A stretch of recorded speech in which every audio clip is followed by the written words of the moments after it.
আমার মনে আছে আমি বলেছি, হে আল্লাহ, আমি জানি না আপনি আছেন কিনা, কিন্তু আমি বলছি আমি আমার জীবন ধারা পাল্টাবো না। আমার জীবন অনেক ভালো চলছে। আপনি যদি আমার পরিবর্তন চান তাহলে আমাকে দেখাতে হবে। আমার মাথা থেকে আমার মস্তিষ্ক বের হয়ে আসছে। আমার মাথার পেছন দিকটা পুরোপুরি খোলা আছে, মানে ব্যাপারটা অবিশ্বাস্য। তো অ্যাম্বুলেন্স আসলো, আমি সেখানে বসেছিলাম। আমি জ্ঞান হারাইনি, আমি রাস্তার ধারেই বসেছিলাম। আমার মাথার উপর একটা কম্বল ছিল, আর তারপর সে আমার মাথার কম্বলটা তুললো আর মাথার আঘাতটা দেখল, আর সাথে সাথে তার গলার স্বর বদলে গেল। I need an emergency airlift now.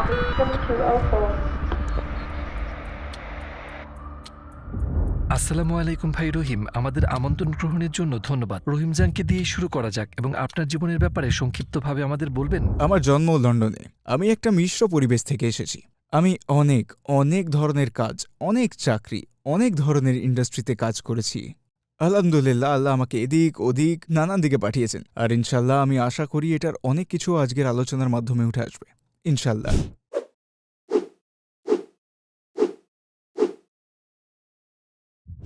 আপনার জীবন তখন কেমন ছিল? এই দিনগুলোতে আমার মনে হয় না আমি কোনো কিছুতেই বিশ্বাস করতাম। তো আমি বলবো আমরা বেশ সংস্কার মুক্তভাবেই বড় হয়েছি, সত্যি। তো আমার বাবা উনি ইসলামে বিশ্বাস করতেন, কিন্তু উনি গতানুগতিক ইসলামে বিশ্বাস করতেন না। যেভাবে আমি এখন বুঝি ঠিক সেভাবেই আমি তখন বুঝতাম। আমার মা উনি প্রত্যক্ষভাবে ধর্মকে ঘৃণা করতেন। আসলে উনি একজন আইরিশ লোককে বিয়ে করেছিলেন, তারপর ডিভোর্স হয়ে যায়, আর তারা ক্যাথলিক ধারণায় ডিভোর্সের অনুমোদন দেয় না। তো তাকে ত্যায্য করা হয়েছিল, ক্যাথলিক বিশ্বাস অনুযায়ী বের করে দেওয়া হলো। আর তারপর যখন আমার বাবার সাথে সম্পর্ক শুরু হয়, লোকজন সেটা মেনে নেয় না। আর তারপর উনি ধার্মিক লোকদের দেখে ওদের ভণ্ড ভাবতেন, তাদেরকে সবসময় উপদেশ দিতে দেখতেন, চর্চা করতে না। তো আমরা এমন পরিবেশে বড় হয়ে উঠেছিলাম যেখানে ধর্মবিশ্বাসের কোনো জায়গা ছিল না। তো আমাদেরকে শুধু ভালো চরিত্র অর্জনের শিক্ষা দেওয়া হয়েছিল, ভালো আচরণ, ভালো ব্যবহার, কিন্তু কোনো ধর্ম ছিল না। আর আমি এখন যখন ভাবি, এমনও সময় ছিল যখন আমি আল্লাহর অস্তিত্ব নিয়ে সন্দেহ করেছিলাম, বা আসলেই কোনো ধর্ম আছে কিনা। আমি একটু বিশ্বাস করতাম না যে কোনোভাবেই ধর্মচর্চা করতে হয়। তো আপনার তরুণ বয়সগুলোর ব্যাপারে আমাদের বলবেন। 18 বছর বয়স পর্যন্ত আমি সব এতে ফেল করছি। আমি আমার সব স্কুল পরীক্ষায় ফেল করছিলাম, আর আমি শুধুমাত্র মিউজিক বিজনেসে কাজ করতে চাইছিলাম, যেভাবেই হোক না কেন। আর আলহামদুলিল্লাহ একটা সুযোগও এলো। আমার বাবা একটা ব্যবসা করতেন, আর যাদের সাথে করতেন তাদের একজনের মিউজিক বিজনেসে অনেক কানেকশন ছিল।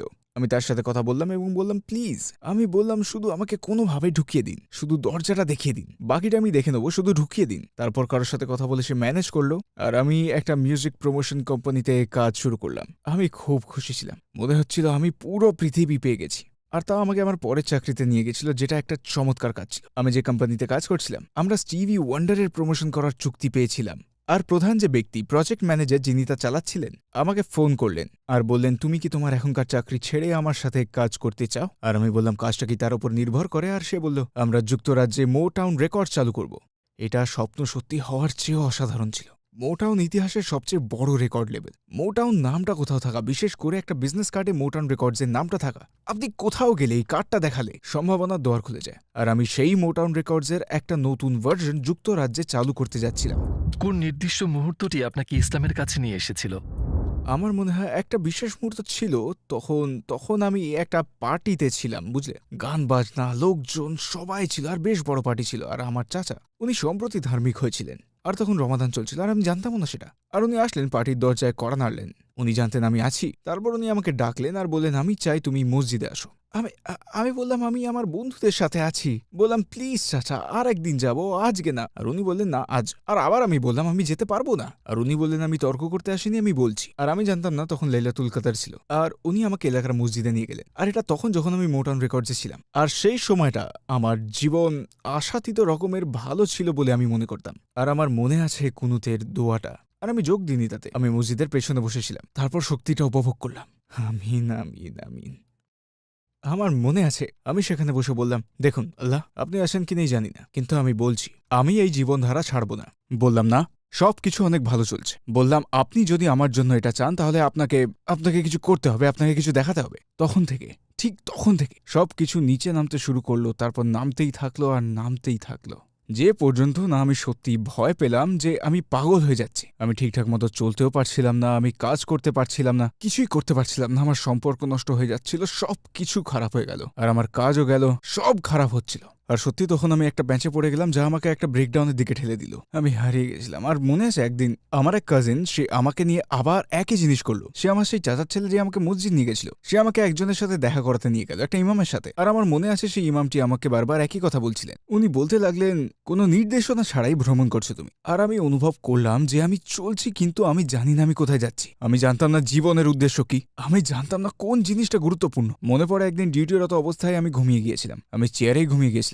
মনে পড়ে ঘুম থেকে ওঠার পর, আরে ভাই, কি যে অনুভব করেছিলাম বলে বোঝাতে পারবো না। মনে হচ্ছিল যে আমি মহাজগতের মাঝে ভাসছি, শুধুই মহাশূন্যে। আমি জানতাম না আমি কে, আমি জানতাম না আমি কোথায় যাচ্ছি, আমি জানতাম না কি হচ্ছে। আমি শুধু সংকট অনুভব করছিলাম, শুধু সংকট। ইসলামের কোন জিনিসগুলো আপনাকে খুব বেশি অভিভূত করেছিল? দুটো জিনিস শুরুতে আমাকে অভিভূত করেছে। প্রথমটি হলো, যখন আমি সেসব মানুষদের দেখলাম যারা আমার চেনা পরিচিত। অনেকে ছিল আমার পরিবারের সদস্য যারা ইবাদত করতো না, কেউই করতো না। আমরা তেমন বড় পরিবারে বড় হইনি, কেউ না। কিন্তু আমি যখন তাদের দেখতাম যারা পাল্টাতে পেরেছে, তাদের মধ্যে একটা প্রশান্তি দেখতে পেতাম। এমন এক প্রশান্তি ছিল তাদের মধ্যে যেটা আর কারো মধ্যে ছিল না। সেটা আমাকে প্রভাবিত করেছিল। আর আমার ভাইও, যখনই তাকে দেখতাম, তার উপর সে বিবাহিত, সন্তান আছে, তেমন টাকা পয়সা নেই, তারপরও সে আমার চেয়ে সুখী ছিল। আর আমি মিউজিক বিজনেসে কাজ করছি, যেখানে প্রচুর টাকা আর সেলিব্রিটি, তাও আমার চেয়ে সুখী। আর দ্বিতীয়ত, যখন সে আমার সাথে কথা বলতো, তখন বলতাম, হ্যাঁ কিন্তু এই ব্যাপারটা কি, এটার কোনো মানে হয় না। আল্লাহ কিভাবে এটা করবেন, আর আল্লাহ কেন এটা করলো, আর একজন নবী কেন?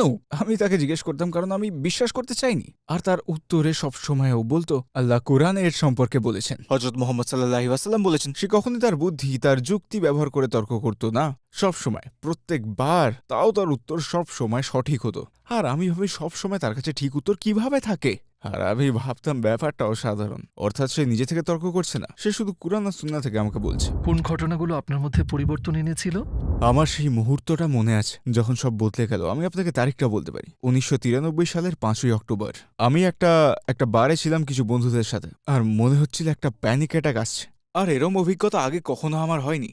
আমি সেখান থেকে দৌড়ে চলে যেতে চাইছিলাম। আর তারপর ভাবলাম, কোথায় যাব? আমি যেখানেই যাব সেখানেই এমন লাগবে। মনে হচ্ছিল মাটি ফেটে যাচ্ছে আর আমাকে গিলে ফেলবে, এমনই মনে হচ্ছিল। পরে আমি বাড়ির দিকে ড্রাইভ করলাম। আমি জানি না কিভাবে ড্রাইভ করেছি। সেই প্রথমবার আমি দোয়া করলাম। আর আমি জানি না আমি কি বলেছি, আমি জানি না আমি কি করেছি, কিন্তু মজার ব্যাপারটা হচ্ছে এর দ্বারাই বোঝা যায় আমি জীবনের কোন জায়গায় ছিলাম। আমি বললাম, হে আল্লাহ, প্লিজ আল্লাহ, দয়া করে আমায় সাহায্য করুন। আর আমি একটা চুক্তি করলাম। বললাম, দেখুন, আপনি যদি এখন আমাকে বাঁচান, আপনি যদি আমাকে পাগল হওয়া থেকে বাঁচান, তাহলে আমি সব হারাম ছেড়ে দেবো 2 সপ্তাহের জন্য। আমি এটাই বলেছিলাম, কারণ এর চেয়ে বেশি কিছু ছেড়ে দেওয়া আমার কাছে সম্ভব মনে হচ্ছিল না। আর তারপর আমি বললাম, না না না না, এটা যথেষ্ট না। আমি বললাম, হে আল্লাহ, আপনি আমাকে বাঁচালে আমি সব হারাম ছেড়ে দেব 1 মাসের জন্য। তারপর আমি বললাম, না না না না, বেশি বড় হয়ে যাচ্ছে। অতঃপর বললাম 3 সপ্তাহ। ঠিক আছে ঠিক আছে, স্থির করলাম 3 সপ্তাহ। আমি বললাম, হে আল্লাহ, আমাকে এখন বাঁচালে আমি 3 সপ্তাহের জন্য সব হারাম ছেড়ে দেবো। আমি হারামের কোনো কিছুই ধরবো না। সেটা প্রথম দিন ছিল যে আমি হারাম ছেড়ে দেওয়া সিদ্ধান্ত নিলাম। আর অবশ্যই 3 সপ্তাহ পর আমার অবস্থা খারাপ ছিল, আমি তখনও ভালো হতে পারিনি। তো তারপর আমি বললাম, আমি বলতে শুরু করলাম, কারণ এই সময় আমি দোয়া করা শুরু করে দিয়েছি। আর আমি কোরআনও খুলেছি। আমার মনে আছে কোরআন যখন প্রথম খুললাম, আমার মনে আছে অবশ্যই এখনো পর্যন্ত আমার জীবনের সবচেয়ে গুরুত্বপূর্ণ আয়াতগুলোর একটি ছিল, ফাহিন্না মাআল উসরি ইউসরান, ইন্না মাআল উসরি ইউসরা। অতঃপর যে কষ্টের মধ্যে দিয়ে আপনি যাচ্ছেন তা শেষ হয়ে যাবে, তা শেষ হয়ে যাবে। আর আমার মনে আছে আমি সেটাই ধরেছিলাম, আঁকড়ে ধরেছিলাম। আমার সবকিছু দিয়ে আমি ধরে রেখেছিলাম। ভেবেছিলাম হয়তো এই কষ্টের পরেই সব সহজ হয়ে যাবে। কোন বিষয়টি আপনাকে বিশ্বাস করিয়েছিল যে ইসলাম শতভাগ সত্য? আমি আপনাকে সত্যি কথাটাই বলবো। আমার মনে হয় যদি আপনি ভিন্ন ভিন্ন ধর্মতে ও আদর্শ নিয়ে বেড়ে ওঠেন, যেমনটা আমরা করেছিলাম, আর এখনো আমার ভাই সে একজন সংশয়বাদী, হয়তো নাস্তিক, আমার বোন বৌদ্ধ, আর আমার শ্বশুর হলো ইহুদি, আমার শাশুড়ি ছিলেন নাস্তিক। অর্থাৎ আমার পরিবারের অনেক কাছের লোকগুলো, আমার পরিবারের বেশিরভাগই ধার্মিক নন, আর আমার খুব কাছের বন্ধুরাও এমনই। কিন্তু আমার মতে বিশ্বাসের পথে যাত্রাটা অবারিত। এটা বারবার প্রমাণিত হবে এবং শয়তান সবসময় কানে সন্দেহ ঢোকাবে। তো আমি সত্যিটাই বলবো যে আমার যাত্রাটা সহজ ছিল না। এটা একেবারে সোজা সোজা, একদম সোজা ছিল না। আমার ইমান উঠেছে, নেমেছে, আবার উঠেছে, আবার নেমেছে, আর মাঝে মাঝে কিছু দুঃসময়ও এসছে। তখন আমি চিন্তিত ছিলাম যে আমি ইসলামের সঠিক পথটা অনুসরণ করছি তো, বা এত ধার্মিক হওয়ার কি কোনো দরকার আছে, বা হয়তো ছোট পাপগুলো তেমন খারাপ নয়, হয়তো বা সবসময় আমাদের কোরআনের কথাটা ভাবতে হবেই। পবিত্র কোরআন কিভাবে কিভাবে এই গ্রন্থটা আসলো, কিভাবে এই চমৎকার জিনিসটা আমরা হাতে ধরতে পারছি, এটা কিভাবে সম্ভব যে হযরত মুহাম্মদ সাল্লাল্লাহু আলাইহি ওয়াসাল্লাম, মানে তিনি লিখতে পারতেন না, পড়তে পারতেন না, তার কোনো শিক্ষা ছিল না। এটা কিভাবে সম্ভব যে তিনি এমন সব জিনিস তিনি পূর্বেই অনুমান করেছিলেন যা এত বছর পর বছর ধরে সত্যি প্রমাণিত হচ্ছে? এটা কিভাবে সম্ভব? তাই প্রত্যেকবার যে জিনিসটা আমাকে ফিরিয়ে আনে সেটা হলো আল কোরআন, এতে কোনো সন্দেহ নেই। আর যতই আমরা কোরআনকে জানি ততই আমরা বিজ্ঞান, গণিত আর কম্পিউটারের বিষয়ে আরও জানতে পেরে যাই। আমরা যতই এটা বিশ্লেষণ করব ততই চমৎকার, ততই অলৌকিক বিষয়গুলো কোরআন থেকে বেরোয়। তো যতবারই শয়তান আসে এই আয়াতটি আমি বলে থাকি, আউযু বিল্লাহি মিনাশ শাইতানির রাজিম। শেষ কোন জিনিসগুলো ছেড়ে দিতে হয়েছিল যখন আপনি পরিপূর্ণ একজন মুসলিম হলেন? সত্যি বলতে আমি যে সম্পর্কটায় জড়িত ছিলাম ঠিক সেই সময় তা ভেঙে ফেলার সিদ্ধান্ত নিলাম আর বাড়ি ফিরে বাবা মার সাথে থাকবো ভাবলাম। এটাই সেই মুহূর্ত ছিল, কারণ ততদিনে আমি সলাত আদায় করা শুরু করেছি, আমি রোজা রাখছিলাম, বেশিরভাগ হারাম ছেড়ে দিয়েছিলাম, কিন্তু তখনও সম্পর্কে ছিলাম।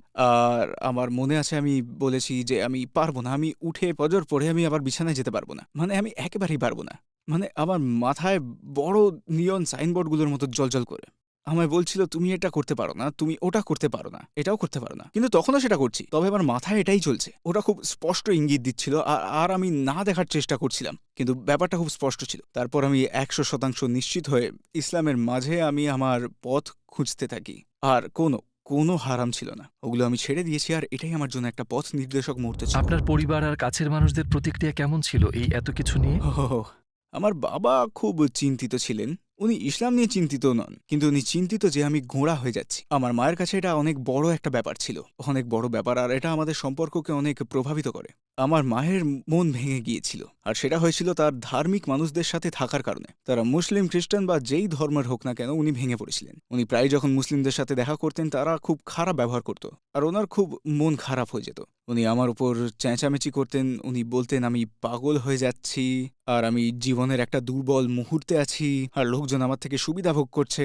উনি আমাকে সলাত আদায় করতে দেখলেও সব সময় মন খারাপ করতেন, এমনকি আমাকে কারোর প্রতি আসসালামু আলাইকুম বলতে শুনলেও বলতেন যে তুমি পাগল হয়ে গেছো। তিনি দীর্ঘ সময় পর্যন্ত মন খারাপ করেছিলেন। তো আপনার মায়ের সাথে আপনার সম্পর্ক কেমন হয়েছিল? উনি কি ওনার মতামত বদলে সময়ের সাথে সাথে ইসলামের কাছে আসতে পেরেছিলেন? এটা আমার জীবনের বড় ধরনের একটা অলৌকিক ঘটনা। চিরকাল আমার মায়ের হৃদয়ে কিছু একটা ছিল, যেটা ধর্ম, বিশ্বাস, এমনকি ধার্মিক লোকজনের বিরুদ্ধে, আর সেটা আসলে বদলায়নি। 15 বছর পরেও না, আমি যখন নামাজ পড়তাম আর উনি সেখানে হেঁটে যাওয়ার সময় এমনটা করতেন। কিন্তু উনি অসুস্থ হয়ে পড়েন, সেটা ক্যান্সার ছিল, তার ক্যান্সার হয়েছিল। আর এটা একটা কাকতালীয় ঘটনা ছিল, সত্যি কাকতালীয় ঘটনা। আমি হাসপাতালে তার সাথে দেখা করতে গেলাম, আর তখন শুধু উনি আর আমি ছিলাম। তারপর ডাক্তার দুঃসংবাদ নিয়ে আসলেন। উনি আসলেন, মায়ের হাত ধরলেন আর বললেন একটা খারাপ খবর আছে।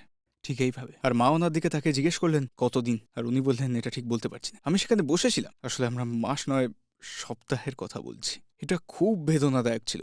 আমি আমার মাকে বলতে পারছি না আল্লাহ তোমায় ক্ষমা করবেন, আমি আমার মাকে বলতে পারছি না পরের জীবনটা আলহামদুলিল্লাহ, আমি মাকে বলতে পারছি না আল্লাহ তোমাকে সবরের প্রতিদান দেবে। আমি কিছুই বলতে পারছি না, কারণ উনি বিশ্বাসই করেন না। কি বলবো আমি বললাম আমাদের সংস্কৃতিতে একটা প্রথা আছে যেখানে আমরা বিশ্বাস করি যে আমরা সবাই পথিক। আমি বললাম এই জীবনে আমরা একটা গাছের নিচে বসছি আর একটু আরাম করছি, আর এক সময় আমরা সবাই উঠে পড়ব আর আবার যাত্রা শুরু করব আমাদের পরবর্তী গন্তব্যে। উনি আমার দিকে তাকালেন আর বললেন কথাটা ভালো বলেছ। আর এই কথাটা তাকে ছুঁয়ে গেল তার মনের মধ্যে। তারপর পরের ঘটনাটা ঘটলো, মাশাল্লাহ। আমার কাজিন, যার সাথে আমার ঘনিষ্ঠ সম্পর্ক আছে, সে একটা ইমেল পাঠালো, কারণ উনি তার কাছে মায়ের মতো ছিলেন। আর আপনি ইমেলের নিচে ছোট্ট একটা ট্যাগলাইন দিতে পারেন। সে তখন একটা উক্তি পাঠালো একজন কবি ও লেখক, নোবেল বিজয়ী লেখক জর্জ বার্নার্ড শয়ের। আর আমার মা জর্জ বার্নার্ড শকে খুব পছন্দ করতেন, উনি সবসময় তার উক্তি বলতে থাকতেন। মেইলের শেষে জর্জ বার্নার্ড শ হযরত মুহাম্মদ সাল্লাল্লাহু আলাইহি ওয়াসাল্লামের ব্যাপারে লিখেছিলেন। তিনি বলেছিলেন, কোনো ব্যক্তি যদি পৃথিবীর সকল সমস্যা দূর করতে পারে, তিনি মানবতার রক্ষক মুহাম্মদ ছাড়া আর কেউ নন। আর আমার কাজিন সেটা ইমেলের শেষে জুড়ে দিয়েছিল। উনি বললেন এটা কি? উনি আমার কাছে এসে বললেন, তুমি কি জানো জর্জ বার্নার্ড শ মুহাম্মদের ব্যাপারে এটা বলেছেন? আমি বললাম হ্যাঁ। এখন উনি লোকজন আর সবাইকে বলতে শুরু করলেন, তুমি কি দেখেছো জর্জ বার্নার্ড শ মুহাম্মদের ব্যাপারে কি বলেছেন? তো ধীরে ধীরে ধীরে দরজাটা খুলে যাচ্ছিল, কিন্তু তাও আমি ভাবছিলাম উনি মুসলিম নন, উনি মুসলিম না। তারপর উনি আমার কাছে আসলেন আর বললেন, তোমার সাথে একটা জরুরি কথা আছে। উনি বললেন, দেখো আমি তোমার ভাই আর বোনকে বলেছি যখন আমি মারা যাব আমি চাই আমাকে দাহ করা হোক, এটাই আমার ইচ্ছা। আর বললেন, আমি জানি তোমার শুনতে কষ্ট হবে। আমি বললাম কোনো সমস্যা নেই, তোমার যা ইচ্ছা। বললাম কিন্তু দাঁড়াও, বললাম একটু যুক্তি দিয়ে ভেবে দেখেছো যে কি হতে পারে? বললেন কি বলছো? বললেন দেখো, আমি বললাম যদি তুমি আমাদের বাড়িতে মারা যাও, যা আশা করছি এখানে শেষ নিঃশ্বাস ত্যাগ করো, আমি বললাম কয়েকজন অচেনা লোক এসে তোমাকে নিয়ে যাবে। বললেন কারা এরা?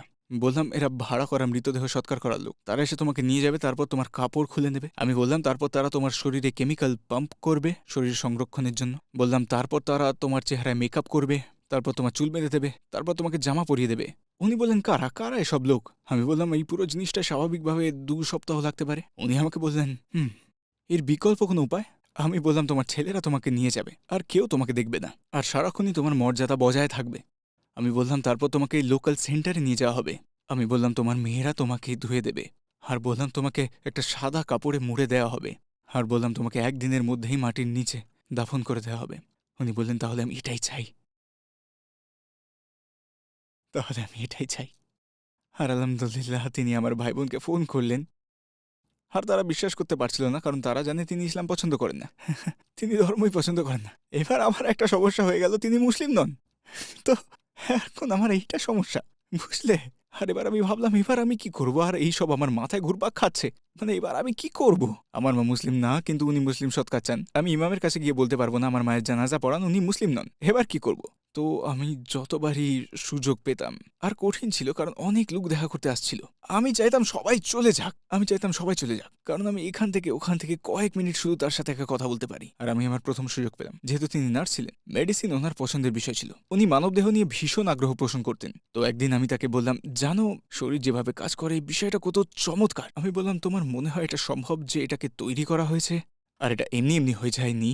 উনি বললেন, হ্যাঁ মনে হয় তো। আমি বললাম, ঠিক আছে। আমি ছেড়ে দিলাম, তারপরে ছেড়ে দিলাম। আমি আবার আসলাম পরের বার, আবার লোক আসে, দিন যায়, আমি জানি না তিনি 1 দিন বাঁচবেন নাকি 4 দিন না 5 দিন। প্রতিদিন আমি ভাবতে থাকি কখন একটা সুযোগ পাবো, আর একটা সুযোগ। বললাম, এর আগে যখন আমরা কথা বললাম, আমি সৃষ্টিকর্তা থাকার সম্ভাবনা দিয়েছি। তোমার মনে হয় এটা কি সম্ভব যে সৃষ্টিকর্তা আমাদের কাছে লোক পাঠিয়েছিলেন, ভালো ভালো ন্যায়পরায়ণ লোক, আমাদের পথ দেখানোর জন্য? যিশুর মতো, এব্রাহিমের মতো, মোজেসের মতো, মোহাম্মদের মতো, এর মতো মানুষ। মানে এইভাবেই বলেছিলাম। আমি ভয় পেয়েছিলাম যে তিনি হয়তো বলবেন না না। উনি বললেন, হ্যাঁ হতে পারে। এবার আমার মনে এইটুকু যথেষ্ট, কারণ আমি ভয় পাচ্ছিলাম যে যদি আমি তাকে বলি যে শাহাদাত পড়ুন, উনি বলবেন কি আমি এটা বলবো না, তো আমি আটকে যাব। আমার জন্য আপাতত এইটুকুই যথেষ্ট। আলহামদুলিল্লাহ আমি ইমামকে বলবো তিনি আল্লাহকে বিশ্বাস করেন, আর মোহাম্মদকে আলহামদুলিল্লাহ বাহাস, এবার তাকে দাহন করুন। তো আমি নিচে আসলাম আর আমার স্ত্রী আর ছেলেকে বললাম, আলহামদুলিল্লাহ উনি বলেছেন উনি প্রফেট আর আল্লাহকে বিশ্বাস করেন, ব্যাস এতটুকুই যথেষ্ট। আমার ছেলে বলল, না বাবা এটা যথেষ্ট না। আমি বললাম, না। বলো, আমি কি কথা বলছি? আমি বললাম, না না, কারণ তিনি না বললে আমরা আটকে যাব। সে উপরে চলে গেল। আমার মনে হচ্ছিল সে 5 ঘন্টা ধরে উপরেই ছিল। আমি শুধু বাঁদিক ডানদিক পায়চারি করে যাচ্ছিলাম। আর তারপর সে আসলো, আমি জানি না কতক্ষণে। বললাম, কি হলো? সে বলল, কোনো সমস্যা নেই, উনি শাহাদাত পড়েছেন। আল্লাহু আকবার, আল্লাহু আকবার। উনি শাহাদাত পড়লেন, মাশাআল্লাহ, তাও আরবিতে। আলহামদুলিল্লাহ, আমার জীবনের সবচেয়ে বড় অলৌকিক বিষয়টা। আর ওনাকে আলহামদুলিল্লাহ মুসলিম কবরস্থানেই দফন করা হয়েছে, আলহামদুলিল্লাহ। আসসালামু আলাইকুম প্রিয় ভাই ও বোনেরা, আমরা দেখেছি যে আমাদের দর্শকদের 80% মানুষজন আমাদের চ্যানেলে সাবস্ক্রাইব করেননি। আপনারা যেমনটি জানেন, আমরা একটি অলাভজনক প্রতিষ্ঠান, আর আমরা আমাদের কোনো ভিডিওতে বিজ্ঞাপন চালাই না। আমাদের লক্ষ্যই হলো শুধু সত্যকে প্রচার করা। কাজটা ছোট হতে পারে, কিন্তু ইনশাল্লাহ অনেকের জন্য এটি পথ চলার সহায়ক হবে। এখন সাবস্ক্রাইব বাটনে ক্লিক করুন এবং একসাথে পথ চলি অনন্তকালের দিকে।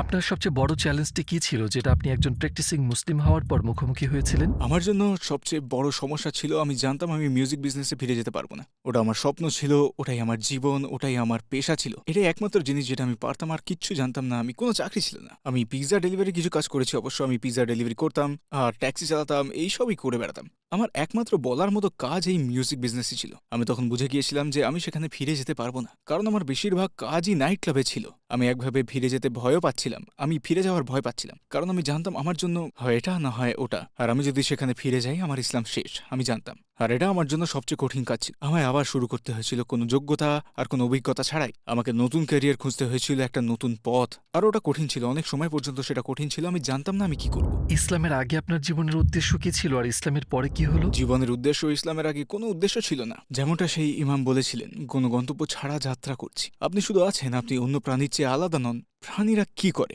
একটা পশুর ক্ষুধা লাগছে, খাচ্ছে। একটা পশু বাথরুমে যেতে চাইছে, বাথরুমে যাচ্ছে। পশুরা ভয় পাচ্ছে, দৌড়ে পালাচ্ছে। তার রাগ পাচ্ছে, চিৎকার করছে। শুধু নাফসের প্রতি সাড়া দিচ্ছে সে, প্রবৃত্তির ডাকে সাড়া দিচ্ছে সে। এসব একটা পশু করে থাকে। আলহামদুলিল্লাহ, এভাবে আল্লাহ তাদের সৃষ্টি করেছে, কোনো সমস্যা নেই। হেদায়েত ছাড়া আমরা এভাবেই চলে থাকি। আমরা শুধু যেই তাড়না আসছে তাতেই সাড়া দিচ্ছি। আমি আমার জীবনে শুধু এটাই করেছি, সুখকে তাড়া করছিলাম, আনন্দকে তাড়া করছিলাম, আমার পরিবেশের প্রতি সাড়া দিচ্ছিলাম, আশেপাশের কথায় সাড়া দিচ্ছিলাম। আলহামদুলিল্লাহ, ইসলামের সাথে আপনার একটা চিরস্থায়ী দৃষ্টিভঙ্গি আছে, এটা আমি কিভাবে বাথরুমে যাব সে পদ্ধতিকেও প্রভাবিত করে। আমার একটা উদ্দেশ্য আছে। আমি কিভাবে টেবিলের সামনে চেয়ারে বসবো সেই পদ্ধতিতেও আমার একটা উদ্দেশ্য আছে। আমি কি ভদ্রভাবে বসছি, আমি কি কাউকে বিরক্ত করছি, আমি কি ডান হাত দিয়ে খাবো। আপনার একটা উদ্দেশ্য আছে, পথ আছে, আর একটা অর্থ আছে যেটা নাফসের থেকে আসছে না, এটা প্রতিবোধ থেকে আসছে, নির্দেশনা থেকে আসছে। এমন কোনো অসাধারণ অভিজ্ঞতা আছে যে আপনার মনে হয়েছে আপনার আল্লাহর সাথে একটা বিশেষ সম্পর্ক আছে, বিশেষ করে তার কাছে আশ্রয় পাচ্ছেন? হ্যাঁ, আলহামদুলিল্লাহ। আমি যা বেছে নিয়েছিলাম তার থেকে নয়, আল্লাহর সহায়তা থেকে আলহামদুলিল্লাহ আমি অনেক মুসলিম চ্যারিটিতে কাজ করার সৌভাগ্য অর্জন করেছি। আমি সবসময় সাদাকাহের নিয়ামত দেখতে পাই। আমি একটা চ্যারিটি ডিনারে ছিলাম, আর সেই ডিনার একটা বিশেষ কারণের জন্য অনুদান সংগ্রহ করছিল। পরে বলবো কারণটা কি ছিল। আমি ভেবেছিলাম নির্দিষ্ট পরিমাণে একটা টাকা দেবো, ওইভাবেই প্রস্তুতি নিয়ে এসেছিলাম। আমি জানতাম এটা চ্যারিটি ডিনার ছিল। দিয়ে আমার স্ত্রীকে বললাম যে দেখো, এটা বেশ অন্যরকম একটা ব্যাপার। চিন্তা করো, আমরা একজনকে বাঁচালাম, আসলে এই জিনিসটা, আর আমরা কেবল একজনকে বাঁচাচ্ছি। আমি বললাম চলো আরো দিই। সে বললো ঠিক আছে আরো দিই। আর আমরা যতটুকু দেওয়ার নিহত করেছিলাম তার চেয়ে 6 গুণ বেশি দিয়েছিলাম। কিছুদিন পর আমি একটা ট্রিপের উদ্দেশ্যে রওনা দিচ্ছিলাম। আমরা কিছু ফিল্মিং করেছি আর কিছু চ্যারিটির কাজ করেছি এই নিউজিল্যান্ড আর অস্ট্রেলিয়াতে। নিউজিল্যান্ড থেকে আসার আগে আমাদের একদিন ফাঁকা ছিল, সেদিন আমরা ঘুরে বেরিয়েছি। আমরা চমৎকার কিছু গুহা দেখলাম, ওগুলো মাহরি গুহা ছিল। আমরা সেখান থেকে ফিরে আসছিলাম, আর তখন একটা অ্যাক্সিডেন্ট হলো। আমি গাড়ি থেকে ছিটকে বেরোলাম, দরজা খুলে গিয়েছিল আর আমি ছিটকে বের হয়ে গেলাম 100 কিলোমিটার প্রতি ঘন্টা গতিবেগে। আর প্রথম যে জিনিসটা মাটিতে লাগলো সেটা আমার মাথা। আমার মস্তিষ্ক আমার মাথা থেকে বেরিয়ে যাচ্ছিল। আমার মাথার পেছন দিকটা পুরো খুলে গিয়েছিল, একদম খোলা। মানে এটা অকল্পনীয়, কারণ আমি রাস্তা দিয়ে লাফিয়ে পড়েছিলাম। আর আমার মনে আছে যখন নার্স আর অ্যাম্বুলেন্স আসলো, আমি শুধু বসেছিলাম। আমি তখনও জ্ঞান হারাইনি, আমি রাস্তার ধারেই বসেছিলাম। আমার মাথার উপর একটা কম্বল ছিল, আর আমার মনে আছে সে প্রথমে আমার পিঠের টুকু সরালো, আর আমার পিঠের চামড়া পুরোই ছিলে গেছিল। অন্য নার্সের মতোই সে পরিবেশ হালকা করার চেষ্টা করছিল, বলল যে ও এটা তো লাগবে। আর তারপর সে আমার মাথার কম্বলটা তুললো আর আমার মাথার আঘাতটা দেখলো, আর সাথে সাথে তার গলার স্বর বদলে গেল। সে বলল আমার জরুরি এয়ারলিফট লাগবে, আমাদের হেলিকপ্টার এয়ারলিফট লাগবে এক্ষুনি। রাস্তার পাশে মাথায় একজন গুরুতর আঘাত পেয়েছে, আমার এয়ারলিফট লাগবে। আর তারা হেলিকপ্টার পাঠালো আর আমাকে হেলিকপ্টারে নিয়ে যাওয়া হলো। দুর্ঘটনার মুহূর্ত থেকেই আল্লাহ জানেন যে আমি ঠিক ছিলাম, আমার হৃদয় ঠিক ছিল। যেই ডাক্তারের সাথে আমি দেখা করেছি সবাই একই কথা বলল। তারা বলল তুমি খুব অলৌকিকভাবে বেঁচে গেছো। যখন আমি হাসপাতালে ছিলাম তখন তারা ব্রেন ড্যামেজ হয়েছে কিনা দেখছিল, কিচ্ছু ছিল না, কোনো ধরনের ব্রেন ড্যামেজ ছিলই না। আর আমি মনে মনে 100% জানতাম যে কেন এই অবিশ্বাস্য জিনিসটা হয়েছিল।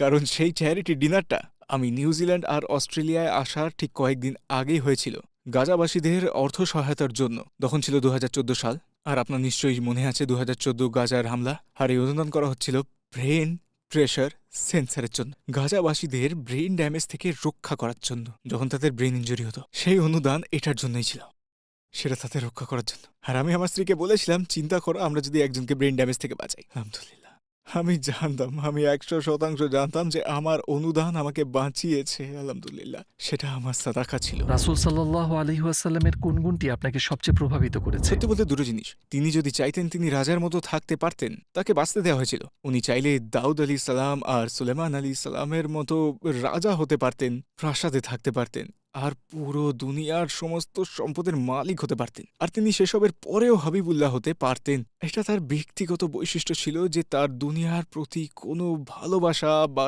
টান একটুও ছিল না। তার যা থাকতো তিনি দিয়ে দিতেন। আল্লাহর রাসূল আল্লাহর কাছে দোয়া করতেন দারিদ্র থাকার জন্য, মিসকিনদের সাথে থাকার জন্য। আর তিনি বলেছিলেন আমি এই জীবনে তাদের সাথে থাকবো আর পরের জীবনেও। সুবহানাল্লাহ, কি অনন্ত চরিত্র, এটার কোনো তুলনা হতে পারে? সুবহানাল্লাহ।